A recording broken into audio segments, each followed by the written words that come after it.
Welcome, Zenos family, to this open learning space where we are all committed to further understanding thriving health, particularly for the women. And welcome, men in the room, because your comprehension is as important as our own. Before we begin, I want to ask you to place your hand on your belly and feel into the hammock of your knowing. With one hand on your heart, take a deep breath in. And as you breathe out, really just allow yourself to sense into your deep root, your inner chambers, and the ancient depths of your knowing. This is where we find our authenticity. The keys to our bespoke biochemistry are here, and the anchor of our wisdom and healing. Please open your eyes. I'm Fee Drummond, founder of Wilding Tribe, and I'm your moderator for this panel. I'm the mother of 3 children. I've experienced good health, poor health, and recently hormonally unstable health. Growing up, hormonal awareness is rarely spoken about or educated. I, like many of us, never really knew where my uterus was or was open to discussing many of the conditions that we battle today as women. Many of us are prescribed pills and period pain, birth control, skin conditions, typical Western medical approach that leaves us with a chronically destabilized gut microbiome. So leading to imbalances, inflammation. You might not imagine me to have had in my background cystic acne, but I have. You might not imagine that I have spent 2 years in bed in my 20s unable to walk, but I have. You might not imagine that I have recovered my children from life and death trauma using food as medicine, but I have.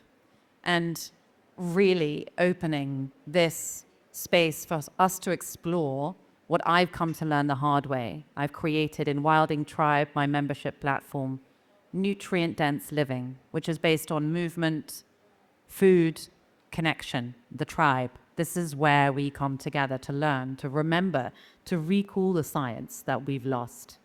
Paired with modern biohacking, science precisions, we can really paint a better picture of what we've been unable to access in our youth. So when it comes to longevity, I wish someone had shared with me the lessons I've learned this hard way. Educating our girls from a young age, sharing facts, options, and understanding hormonal cycles being one massive area that we've been lacking. I'm honored to be joined in this conversation by some of the world's leading voices in hormonal health. Orthopedic surgeon Dr. Vonda Wrights, regenerative medicine physician, stem cell specialist Amy Killen, gynecologist restoring vitality through hormones, cell health, and prevention Dr. Labib, founder, editor-in-chief of Biohack Yourself Media, Teresa Lolly, American attorney and policy advisor Martha Fain, to discuss the challenges we all face in modern society. There's so much available to us now. How can we navigate our personal optimization towards longevity? So I'll sit and join this panel of excellence. Thank you for being here. I'm going to start with Dr. Labib.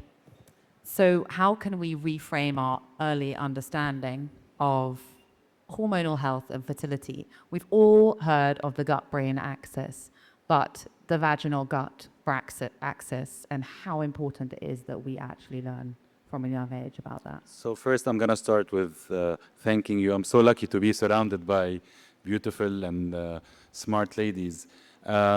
First, when you mentioned, reframing the thought about hormones, I think when you say the word hormones, everybody thinks cancer, fear. By asking for a quick show of hands, I think everybody had something in their life that they blamed on hormones.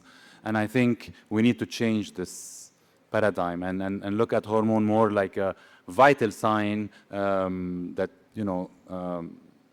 controls our health, but in a positive way. So we need to teach our kids, whether girls or boys, that hormones are not harmful. They're not going to cause cancer. And then not only about fertility and about periods.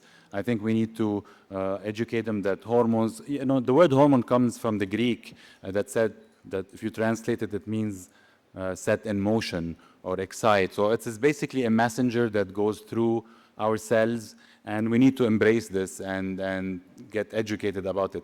To answer the vaginal gut, so I won't take too long. Yes, the gut is the master microbiome we all talk about, but like I mentioned yesterday, the vaginal microbiome plays a tremendous role in women's health, whether for reproduction, for pregnancy, for sexual life. So I think we need to kind of also change the way we look at the health of women, not only concentrate on the gut, look at the 3 other microbiomes. So I'm gonna cut it short for now so that I leave more info for the rest. Questions. Yes. Dr. Bonda, coming to you, we've been taught such a basic version from the waist down of hormonal health. What can we learn from expanding our knowledge of the pituitary gland and overall gland health? I think we are apt to think of hormonal health as it pertains only to reproduction, but the reality is, as a curious person, and I'm hoping you will continue to be curious people, I have a new fascination with the ovary. And I want to give you a few reasons why so that you will continue. There was a recent article, like last week, recent article about really what the ovary does. The ovary, we think of just pops out eggs every month if we're lucky. And then the follicle of the egg produces estrogen, which is, as I've made a case, and I will make a case tomorrow morning, is critical in the overall health of people, actually. But did you know the ovary has a separate nervous system and is surrounded by its own network of nerves, that it's simply not a reproductive organ. It is a vital organ. And so as we explore more, what I would love to see is the unpackaging of body parts to realize that the ovary is in conversation with the brain through the hormones, through the nervous system that it has, is sitting directly on the gut, right? So how could we imagine in a body so beautifully designed that nobody is talking to each other?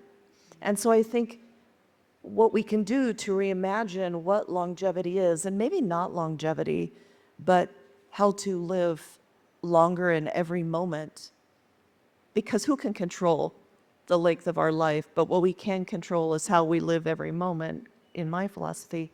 So I want to reframe this whole argument that every body part talks to itself, despite what allopathic modern medicine does, which is divides the parts. You and I would never talk to each other in a hospital unless I had a pregnant patient, right? Or Amy, you started as an emergency doctor. You would only call me to transfer. But the reality is that our parts that we take care of communicate every moment. So if we can reframe hormones and even the ovary as a communicating network, as everybody's talking to themselves, that it wouldn't be so surprising that the glandular health is not pituitary health, is not adrenal health, is not thymus health, is not ovarian health, is a beautiful symphony of homeostasis. And that's how I want us to walk away thinking about longevity. And it may seem esoteric, but it's not. It's foundational to making progress. And so really what you're saying is dissolving the boxes around the organs and this compartmentalization obsession that we have of putting everything in a separate box. And also the chapters are so segregated. So we're not really learning about these organs or their holistic connection until we're thinking about having a baby. It's just a different framework. Yeah. Not choosing a box to check, but a body to care for. Yeah.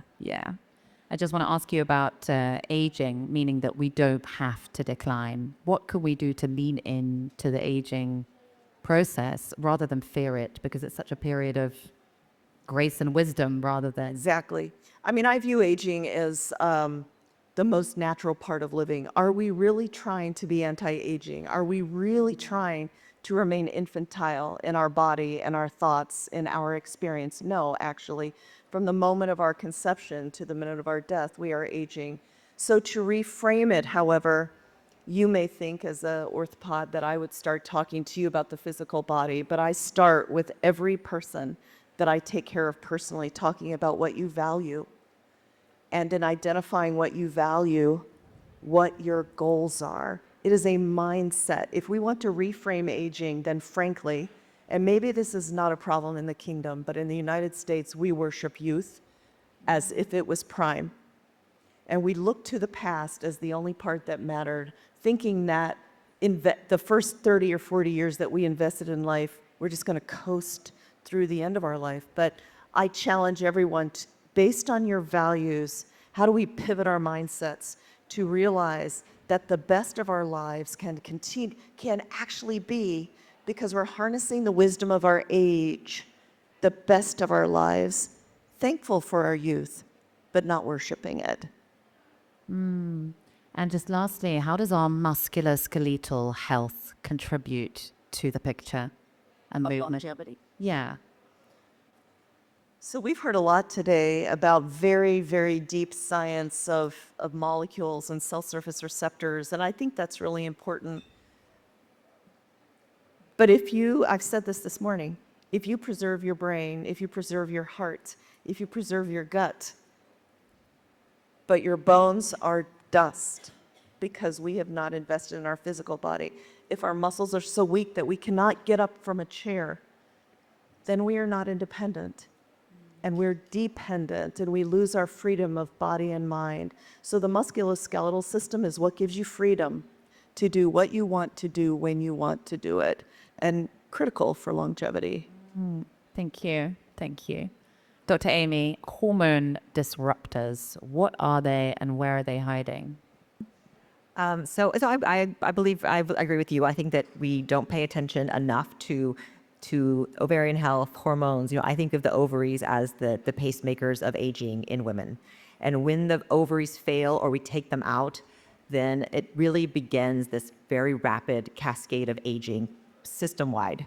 So hormones are very important, and we can replace them. I'm a big fan of it. I do think that there are places and times for actual medications, and it's not all about just vitamins and minerals. But to answer your question, the hormone disruptors are everywhere. We talk about endocrine disrupting chemicals, and they're kind of, it's one of these things that I hate to talk about it because it just scares everyone. Like, it scares me. Like, we have the microplastics, the plastics in our foods have VPA and fat and phthalates. Our water has pesticides. We have them in our cosmetic products, our lotions, our shampoos. We have a lot of parabens and phthalates and a lot of these different chemicals. And we know that these chemicals can affect various organs in our endocrine system. So certainly thyroid, but also ovaries and testes.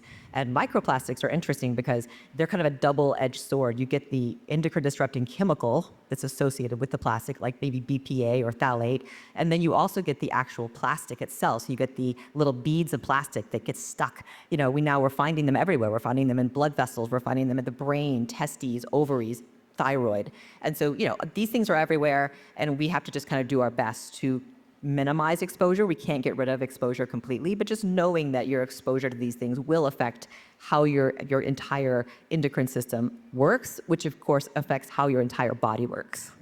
And really, so therefore, choosing so carefully what we absorb and ingest, and that really helping us control an area which we probably or might think that we have little control over, but we actually do. So how do you see hormone optimization and regenerative health coming together? Can you give me a really good example of that jumps to mind?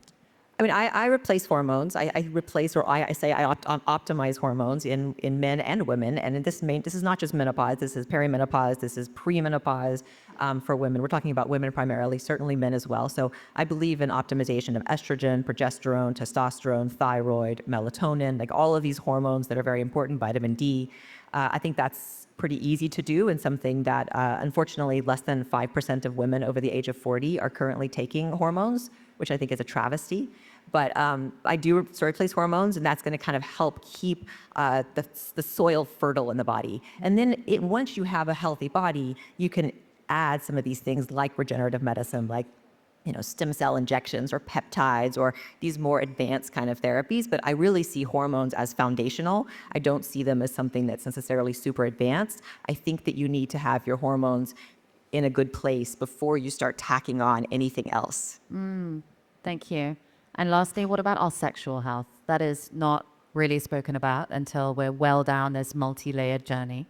So how can we put that into the picture? Sexual health is really funny. I was talking to Mazen before this event, because I talk a lot about sexual health on stages, and then so what he was like, I don't know if we should talk about it, but I think it's important because we know that sexual health and longevity are highly correlated. And not necessarily, there's not necessarily causation, but we know, for instance, that sexual activity, healthy sex life, is strongly associated with longer lifespans in both men and women. And it's both quality of those interactions, especially in women, and quantity of interactions, especially in men. But that relationship is very important. So if nothing else, sexual activity is a biomarker of health. It's an indicator potentially of health or lack of health, whether that's lack of health, physical health, emotional health, spiritual health, environmental health, a relationship health.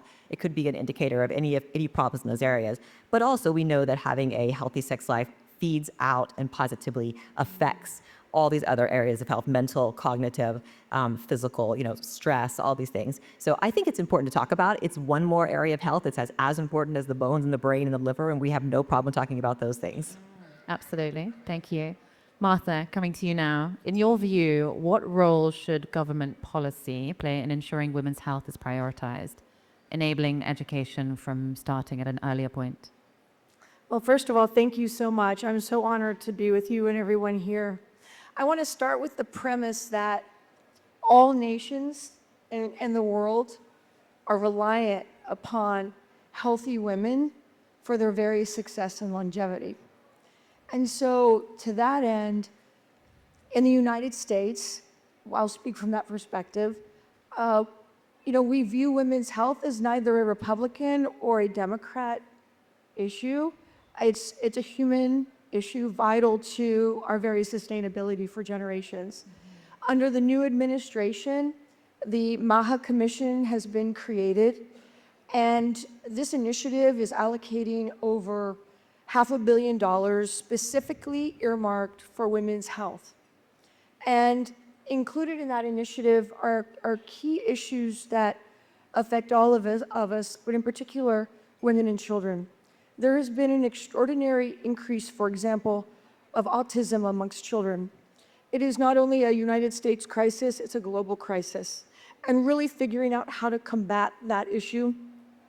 And that includes focusing on a clean, healthy food supply, education from an early age, and the resources necessary to combat some of these health risks that affect women in particular, and really all of us, for a healthy, sustainable society. So for example, under the United States Food and Drug Administration, there is a multi-phase out process right now to completely ban artificial dyes that are linked directly to hyperactivity amongst children, an abundant increase in hyperactivity amongst children, and how are children treated for hyperactivity. In most cases, it's with pharmaceuticals, instead of looking to more homeopathic, natural solutions.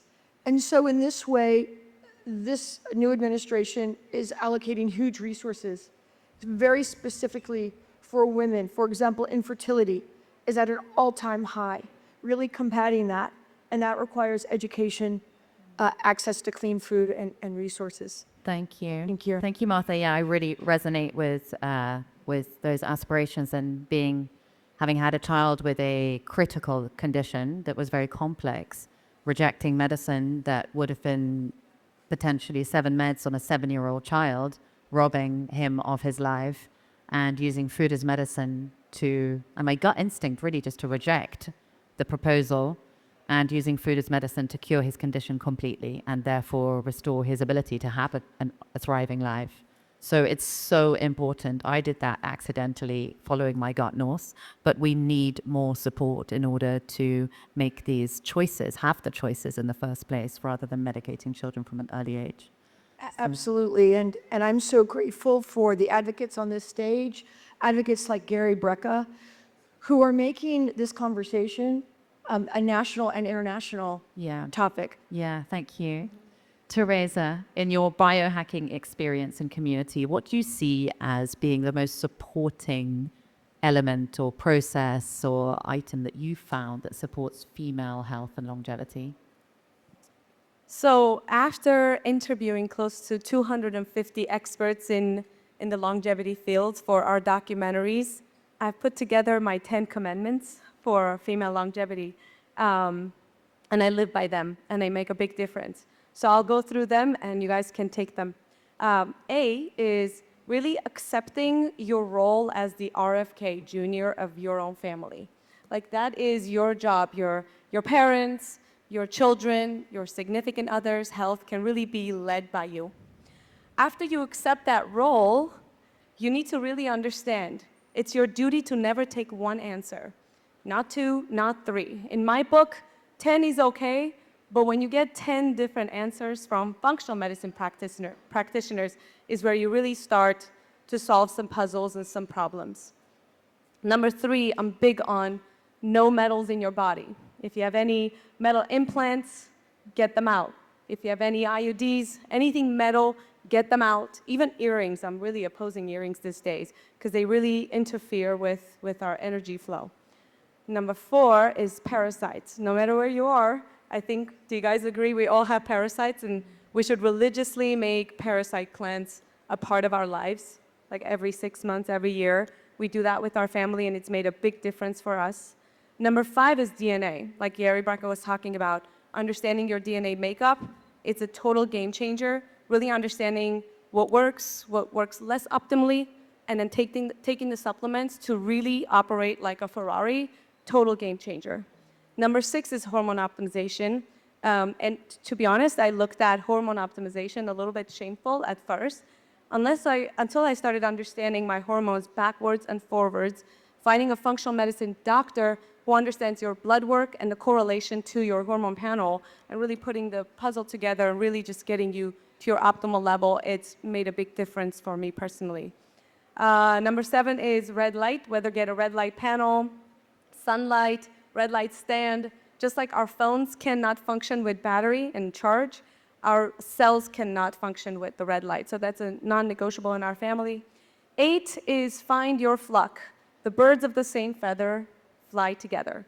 Find mom friends, family friends, inspire them to start communicating with you about health on day-to-day basis, and within your family too. Because when you start talking about it on day-to-day basis, you start finding more optimization, and that just continues on into your children and into the entire circle. Number 9 is peptides. Peptides have given me personally the most competitive edge I could even imagine. I actually made it to the top 100 of the Longevity Olympics by Brian Johnson. I'm 96. I got to get on top 10. But that was all peptides. I've done all of my steps, and then I got to peptides, and that really pushed me to the top. And then number 10 is something I always tell my kids. As a mom, right, as women, we are always all giving and unconditional, especially for our children. And I always say, what if your cells are your own little babies? Can you translate that unconditional love and care to your own little tiny cells and start taking care of them? And that really will get you to victory as a woman. I love that description. I love that way of looking at it. It's really tangible. So I have 2 daughters as well, and I'm making a lot of space to have a lot of conversations that I do not know the answers to, but I want them to feel that they can just talk and unfold to me, and then I can look up and listen to you guys and know what the hell to say back.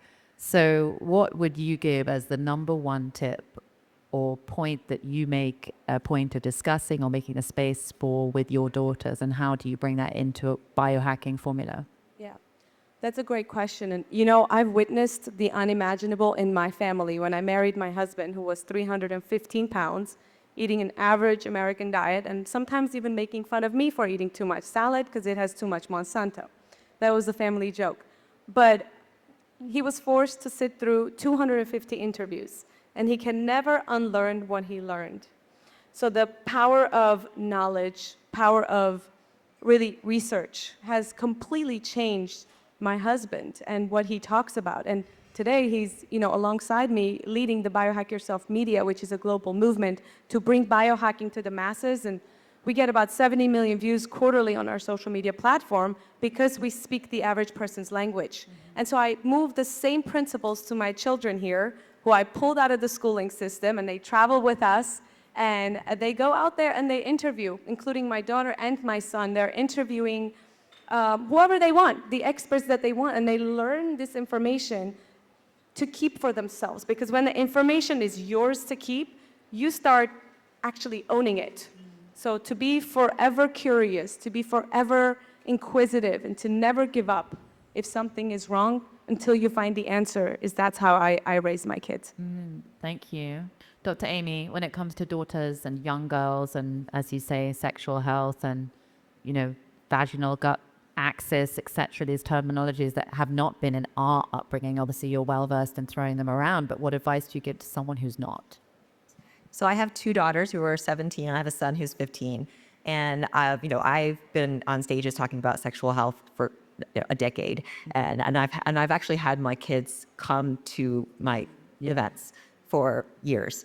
And at first they were a little uncomfortable. I used the actual anatomical terms. I talk about it like this is normal, and I think it is normal. So I think again, normalizing something that is normal is important, and not making it something that we're afraid of or that is that we're ashamed of. So I think that's really important. And then the other thing, this is not about sexual health, but just in general, I think that all of this knowledge is very important. Eating right, exercising, but honestly, for me, for my family, the most important thing is to play and have fun and get outside and be active and prioritize that as your kids. And then, maybe be a little more regimented as you get older, but I feel like kids don't get enough of that right now. Yeah, just remembering to play.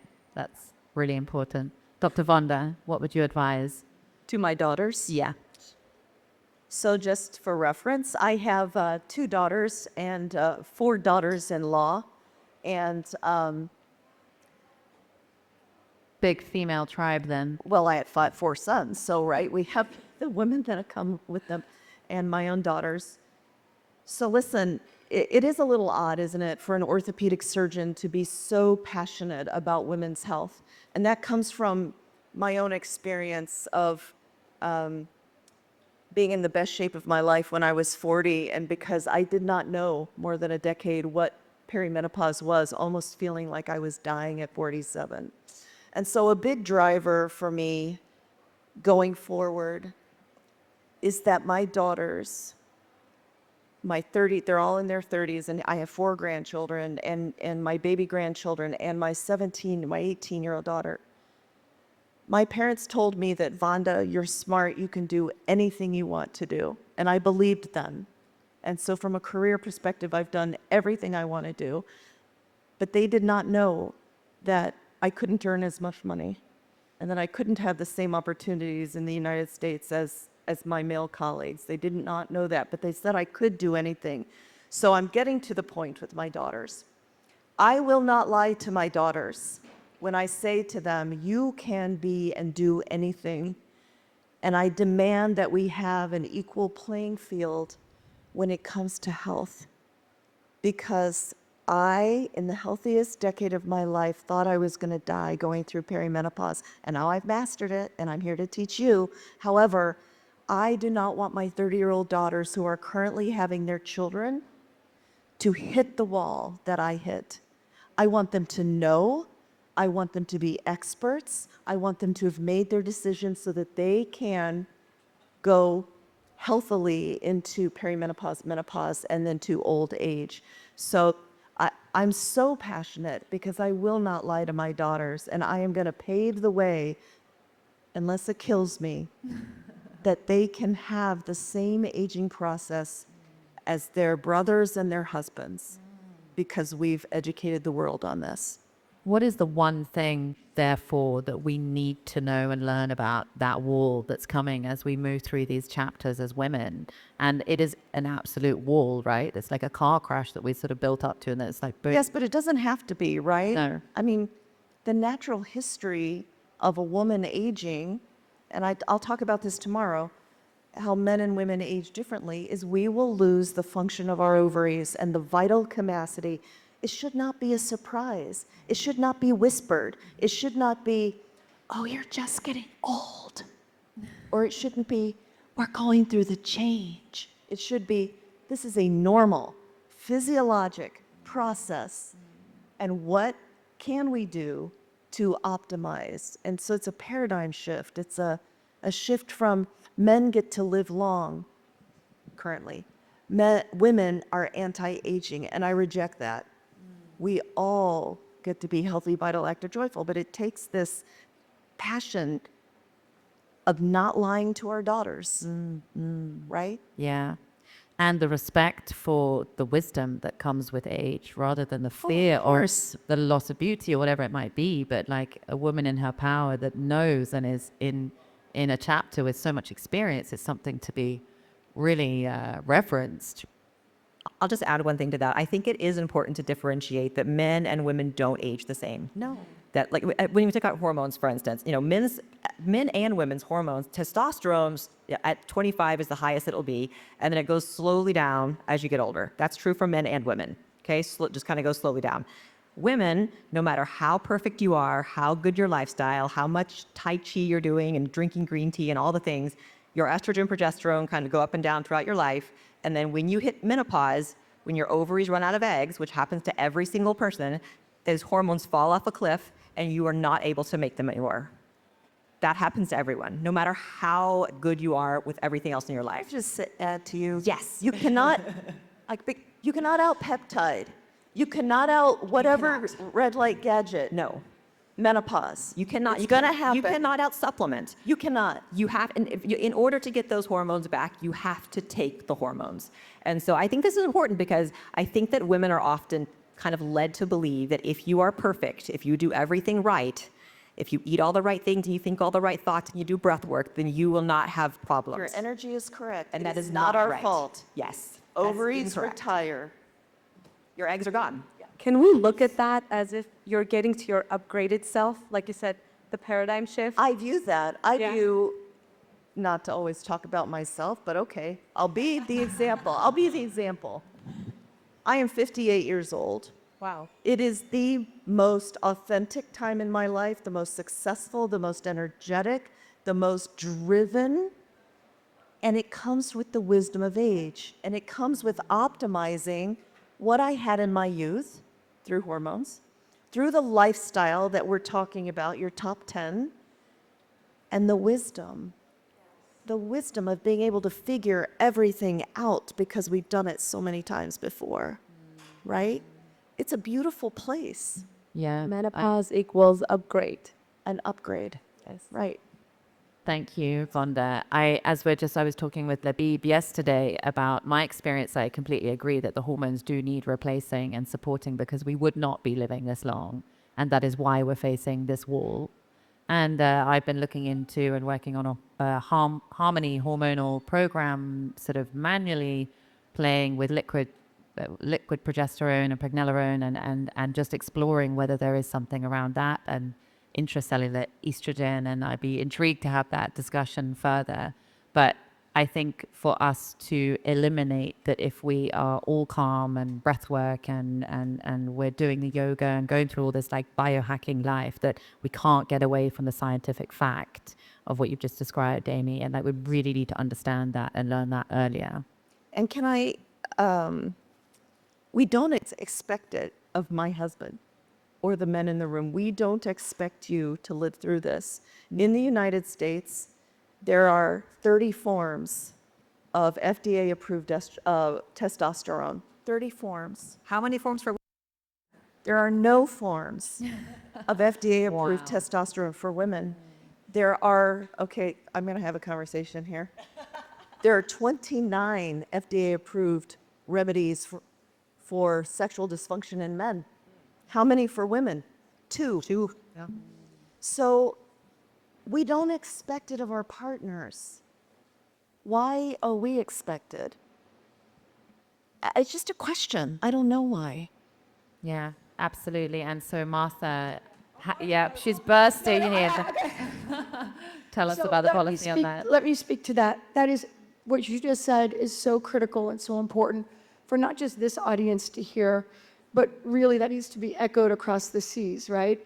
The good news is the good news, is that under the current United States Health and Human Services silo under Bobby Kennedy, this is being looked at. Now, it's not only being looked at, but resources are being allocated because it is so critical and so important to the longevity and health of women and our nation for generations to come. And I'm so thankful that you brought that up because there's been this huge void in how the government, and in particular HHS, has viewed this. And so I would like to invite you to be involved in these conversations because you're an expert in this area. Excellent. Yeah, excellent.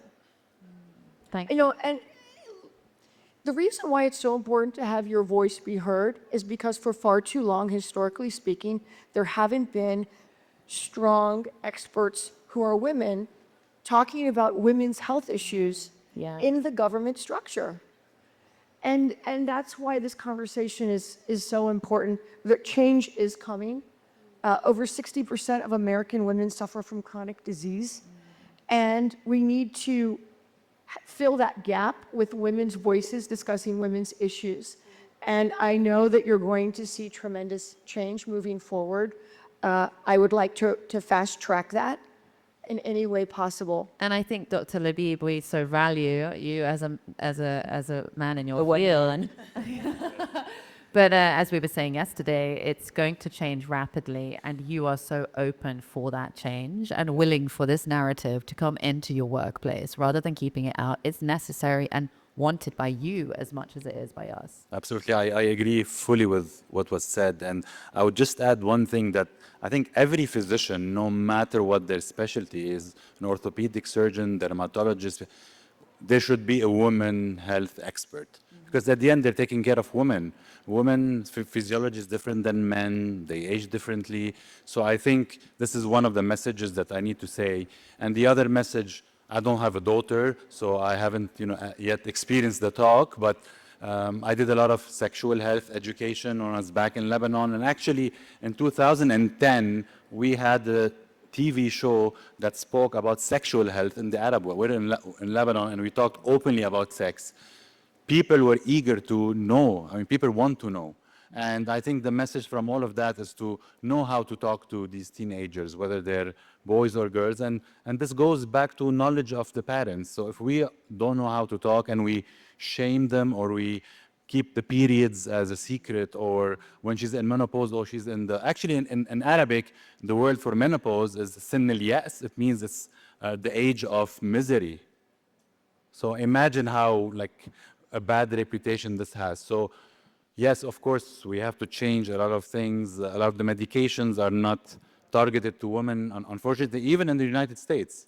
So in other countries, this is even probably worse. And I think the message is just every physician, every person should be their own, advocate, ask questions. Like Teresa was saying, if you're not satisfied with what your physician tells you, find another person until you find the right thing to I do. think the word also for this is tribe, which is my pet word. So Exactly. hence Wilding Tribe. And really in the tribe, we pass down knowledge. In the tribe, we are honest, we share. And in the tribe, we are safe. And so we're really missing that, and coming together and having these conversations in open honesty without the shame is so important. And that multi-generational female wisdom that has been kept out of the conversation for us and is so rare now. I'm lucky enough to have my great-grandmother living in my garden. She's 96. My mother is in and around my children the whole time. It's one of the most valuable pillars of my health, my family's health, and the wisdom and the relationship that there is between the grandchildren and the great-grandmother, and what I can't give them, but that they can gain from the top and tail, is absolutely critical. We all know that women or the old live longer when they have the young, but really creating a modern tribe is what I want to do, so that these conversations can be had with honesty of how hard it is to be human. And in today's world, with this overload of optionality and navigating what is really true and what is going to really work and who we actually really are, it's been such a lesson for me to remember or relearn my own body. And, I'm in 45. It's taken half a lifetime to sort of get really honest with myself and really enabling that for us all. So I'm grateful for this space, grateful for Zenos, grateful for bringing you and your expertise to us as a tribe, but mixing it in with the human element, which is so important that, as you say, having just like, let's just normalize the conversations, normalize the terminology that has been kept at this upper tier of your level. And for the operating theatre, we just need to get all those words out into everyday life with our kids around our ankles, boy, girl, everyone. Like, we need the men to understand us as we learn how to understand ourselves. And I wanted to mention something, right? So when we were filming the Shield documentary, out of the 77 experts, 50% of women mentioned men are not small men, but they have been, I mean, women are not small men, but they're being treated as such, you know, with prescription and everything. And there's not so much science and studies that are being done on women. And to your note, as much as it goes from top bottom, right, with administration, legislation, and all of that, I think it also goes from patient driven. Like each of us, each woman has to take responsibility for their own health and become their health detective. And that's how you are here with this microphone today. That's how I'm here, because I've become my own forensic scientist. And it's that the strength to follow that instinct that you have to find the truth, and there is another way round, rather than accepting a prescription that just numbs and dulls the condition and these symptoms that we're foxed by. So thank you, panel. Thank you. Thank you. Thank you. I'm going to open up to the room now for any questions. We have some time. Who would like to ask this panel of excellence? Yes. I don't have a question, and I just want to say, thank you. I am 47 years old, hit that wall. I think now that I look back on it, it's been happening for years. I just was attributing all my symptoms to something else. The business is stressing me out. My husband is stressing me out. The kids are stressing me out. I'm tired. I have brain fog. Maybe it's mold poisoning. Maybe it's this. Maybe it's that. And in reality, I think all along it was hormones. But my blood panel didn't give me enough information. It always said, you're fine. You're great. You're super healthy.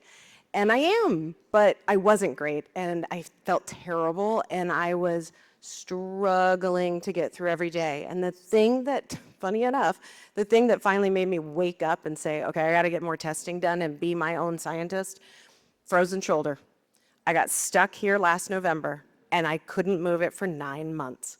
And I was like, okay, this doesn't make sense. And the book that opened my eyes was Dr. Mary Claire Haver's The New Menopause. And thank God I read that book, and then it opened me up. And then as soon as I got on hormone therapy, I'm back.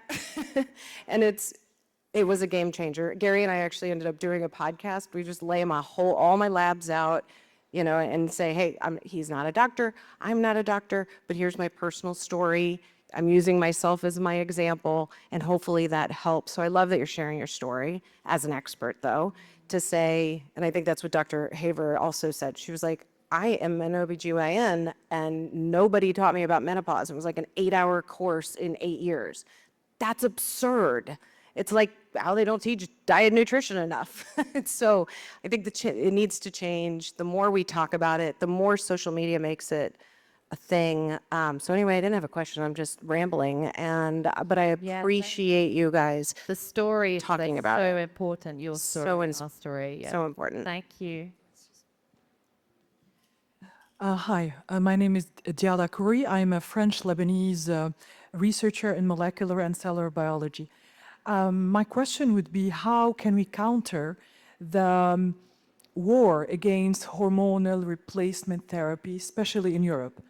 I can tell you that around me there are a lot of women with frozen shoulder cases which are being advised to get surgery. Wow. And after surgery, they're not feeling better.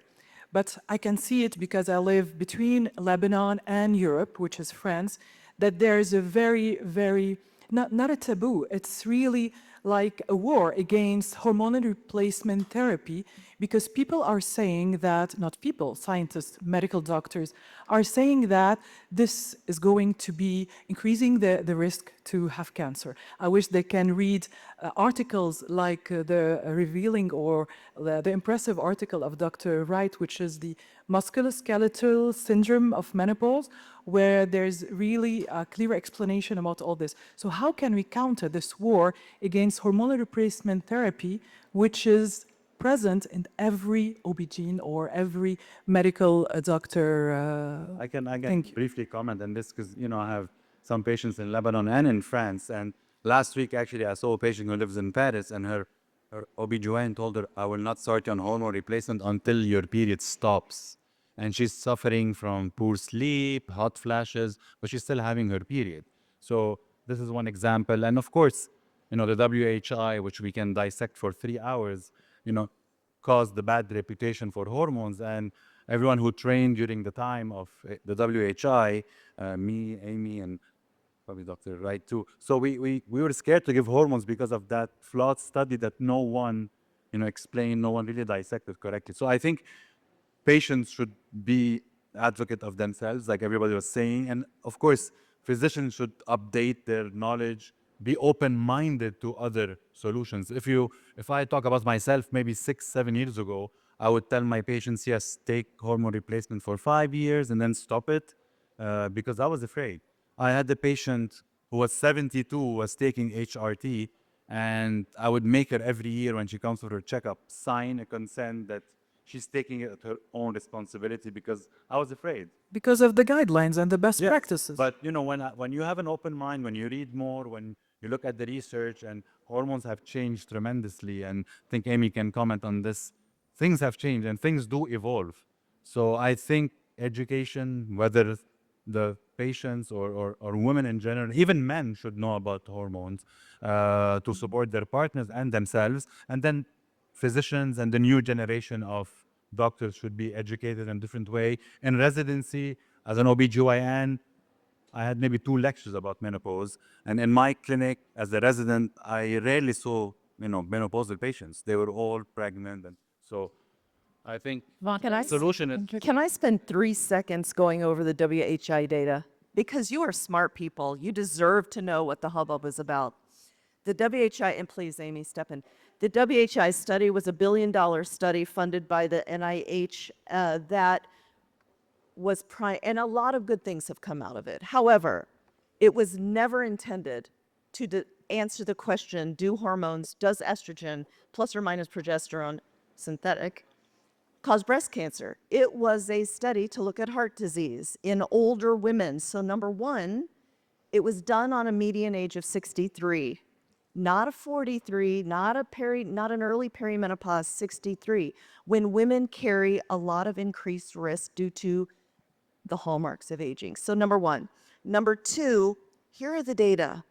And this is why I said earlier that we are sentient beings that get to have agency. In the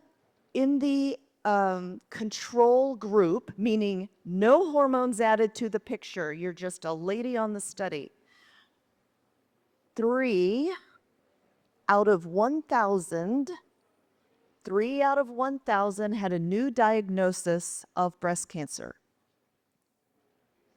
In the study group where women were given synthetic estrogen, because that's what was given then, not body identical, not estradiol, synthetic estrogen, the rate of breast cancer diagnosis was 3.8 per 1,000. So if we have an auditorium of 1,000 people, less than 1 extra diagnosis and 0 deaths from breast cancer. Now, I'm not saying that's not important, because my first career in medicine was as a cancer nurse. I have a master's degree in cancer nursing. I am not discrediting that. But what I am saying is that you take, prior to the WHI, 40% of all US women were being treated with hormones, and now it's less than 4%. We have yet to see the fallout of that. Yeah. Because the millennial women, even though they're 43, 44, they have not been started on estrogen early. They've already lost 20% of their bone density.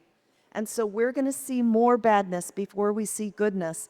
I just want you to know the data. And I'll just add one thing, that even that 26% little bitty baby increase in breast cancer was from the group taking the synthetic progestin, which is what we don't give anymore. We give progesterone, which matches what your body makes. The progestin was inflammatory. It did, maybe increase breast cancer risk slightly. The group that just took estrogen had a decreased risk of breast cancer. That's right. Estrogen therapy does not increase your risk of breast cancer. It does decrease your risk of osteoporosis and heart disease and dementia and sarcopenia and frozen shoulders and depression and anxiety and pelvic floor problems and all kinds of things. At the end of the day, it comes to voting with your dollars. If you vote with your dollars and find a functional medicine practitioner who sends you the hormonal panel, you can do a lot of these tests on your own, send it over, have a telemed appointment, and take your health into your hands. That's like the bottom line until everything else moves forward. But voting with your dollars is going to make the change. Thank you for those questions and answers. And Vondi, you're back on the stage tomorrow for anyone who wants to hear more. And thank you, panelists. A brilliant topic and so important. And Zenos audience for being here today.